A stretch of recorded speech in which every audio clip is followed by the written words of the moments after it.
Le samedi 2 juillet 2022 restera dans l'histoire du football féminin africain, comme bien sûr le jour de l'ouverture de la première CAN féminine à 12 équipes réparties sur 3 poules, car les 13 éditions précédentes mettaient aux prises 8 équipes réparties sur 2 poules. Cette édition 2022, organisée au Maroc, vient de voir le premier tour arriver bien sûr à son thème. Désormais, les 8 équipes du top 8 de ce tournoi qui s'affronteront lors des quarts de finale sont connues. Il s'agit du Maroc et du Sénégal pour la poule A, de la Zambie, du Cameroun et de la Tunisie pour le groupe B, l'Afrique du Sud, du Nigeria et bien sûr du Botswana pour la poule C. Quelle est l'histoire et le palmarès en Coupe d'Afrique des Nations féminines?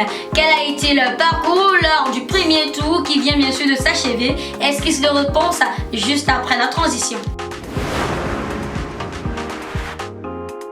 Bonjour chers internautes et abonnés d'un Boa Foot, bienvenue à cette édition spéciale qui marque le premier arrêt de la rubrique du round-up sur la Total Energy Women African Cup of Nations Morocco 2022, numéro dans lequel on évoquera le palmarès et le parcours lors du premier tour des quarts de finalistes. Ouvrons donc le bal avec le moins capé des 8, il s'agit bien entendu du Botswana. Les zèbres du Botswana sont sans palmarès à cette compétition, surtout qu'elles sont à leur première qualification à une phase finale de Coupe d'Afrique féminine. Qualification qu'elles ont arrachée de main de maître face bien sûr au Zimbabwe lors de la double confrontation du deuxième tour qualificatif à cette compétition. Parlant du premier tour, elles se sont qualifiées avec 3 points et en tant que meilleure troisième suite à une victoire face bien sûr au Burundi d'un score de 4 buts à 2 et 2 défaites. La première face au Nigeria 2-0 et la seconde face à l'Afrique du Sud 1-0. La deuxième équipe est l'autre meilleure troisième de ces quarts de finale, la Tunisie. Concernant son palmarès qui comme pour la précédente équipe est vide. Il faut quand même noter qu'elle est à sa deuxième participation à cette compétition. La première c'était en 2008 en Guinée équatoriale où elle avait été éliminée dès le premier tour après avoir bien sûr enregistré un seul point. Pour le premier tour de cette édition, tout comme le Botswana, elle a obtenu son ticket pour les quarts de finale avec seulement 3 points dont une victoire contre le Togo d'un score de 4 buts à 1 et 2 défaites, l'une face à la Zambie et l'autre face bien sûr aux Lions indomptables du Cameroun 2-0. La troisième équipe que nous allons évoquer est 5e sur les 8 quarts de finalistes s'il faut s'en tenir bien sûr au nombre de points enregistrés lors de la phase de poule. Il s'agit des Lions indomptables du Cameroun, numéro 2 africain au classement FIFA. Cette équipe en termes de palmarès a été 4 fois finaliste et 3 fois 3e de la Coupe d'Afrique féminine, mais n'a jamais malheureusement remporté après avoir participé à toutes les 13 éditions précédentes. Lors du premier tour de cette édition, elle enregistrera 5 points suite à sa victoire face bien sûr à la Tunisie d'un score de 2-0 et 2 matchs nuls respectivement face à la Zambie et bien sûr au Togo. Après le Cameroun, cap bien sûr sur le Sénégal, 11e pays africain au classement FIFA. Les Lions de la Teranga ne sont pas des habitués bien sûr à la CAN féminine. 2 participations sur les 13 précédentes, parmi lesquelles la première édition et l'édition de 2012 en Guinée équatoriale. Les Lions de la Teranga sont donc venus à cette édition avec beaucoup d'ambition et viennent pour la première fois de traverser la phase de poule. Sortis donc 2e de la poule avec 6 points, il faut le rappeler. Ils ont battu l'Ouganda d'un score de 2-1 et le Burkina Faso 1-0 avant bien sûr de s'incliner face au pays organisateur, le Maroc, d'un score d'un but à 0. Notre 5e quart de finaliste est bien sûr le grand favori de cette coupe et numéro 1 africain au classement FIFA. 11 fois champion d'Afrique sur les 13 dernières éditions, le Nigeria est sans aucun doute la meilleure équipe d'Afrique de football féminin.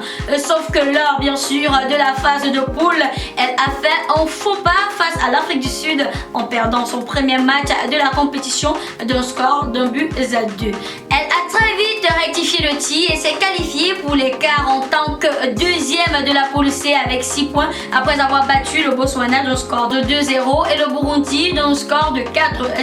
Après le Nigeria, évoquons donc l'une des premières en phase de poule, la Zambie. Considérée comme un outsider dans cette compétition, la Zambie, comme beaucoup de quarts de finalistes de cette édition, n'est pas un habitué de cette compétition. Elle a participé aux éditions de 1991, 1995 et bien sûr 2018 où elle n'a pas fait long feu. Lors de la phase de poule d'or de cette édition 2022, elle a créé la surprise dans la poule B en terminant en tête devant le Cameroun. Notons qu'elle finit première de cette poule avec 7 points en battant la Tunisie d'un score d'1-0, le Togo d'un score de 4-1 et en tenant bien sûr en échec le Cameroun 0 but partout. Le 7e en liste bien sûr de la première de poule C est un des favoris de la CAN féminine. Il s'agit de l'Afrique du Sud, 14 participations sur 14 bien sûr il faut le rappeler, 5 fois finaliste et 2 fois 3e en Coupe d'Afrique de football féminine. L'Afrique du Sud lors bien sûr du premier tour de cette WAFCON Maroc 2022 est probablement l'équipe la plus en forme. Elle a fait un carton plein en battant tour à tour le Nigeria dans score de 2-1, le Burundi 3-1, bien sûr le Botswana 1-0. Troisième pays africain au classement FIFA, elle est sans doute l'équipe la plus redoutée pour la suite de cette compétition. Enfin, le Maroc, équipe organisatrice de la compétition, a plusieurs fois participé à cette compétition sans jamais avoir une place au podium. Cette édition organisée à la maison sera peut-être la bonne pour les Lilbawat Atlas, les Lions bien sûr de l'Atlas. Du match d'ouverture au Prince Moulay Abdellah Stadium jusqu'au 3e match de poule.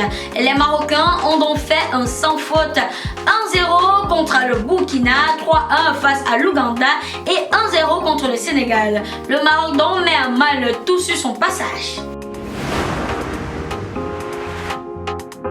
Chers tous et surtout abonnés de Mboa Foot, arrivé dans le terme de ce numéro, rappelons qu'il est quarts de finale qui débuteront le mercredi 13 juillet, opposant bien sûr les équipes comme suite le Maroc contre le Botswana, le Sénégal face bien sûr à la Zambie, le Cameroun face au Nigeria, l'Afrique du Sud face à la Tunisie. Bonne chance à toutes les équipes du top 8 et à très bientôt pour une autre édition du Round-Up. Bye à tous.